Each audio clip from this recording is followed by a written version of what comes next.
Welcome to Kenton Teaches. Enjoy the video.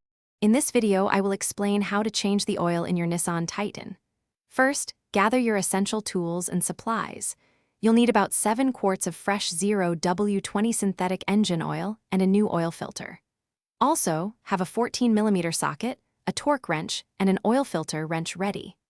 Don't forget an oil drain pan, a new crush washer for the drain plug, and plenty of shop rags for any spills. Next, warm up your engine for a few minutes to help the oil flow better, then park your Titan on a level surface and engage the parking brake. Locate the 14mm drain plug on the bottom of the oil pan. Position your oil drain pan directly beneath it. Carefully remove the drain plug, allowing all the old engine oil to drain out completely into the pan. This usually takes several minutes.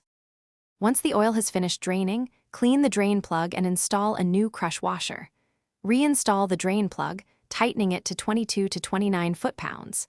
Now, remove the old oil filter, using a 65mm oil filter wrench if needed. Apply a thin coat of new oil to the gasket of your new filter, then screw it on until snug, turning an additional 2/3 of a turn. Finally, use a funnel to add about 6.9 quarts of fresh 0W20 engine oil. After refilling, reinstall the oil fill cap.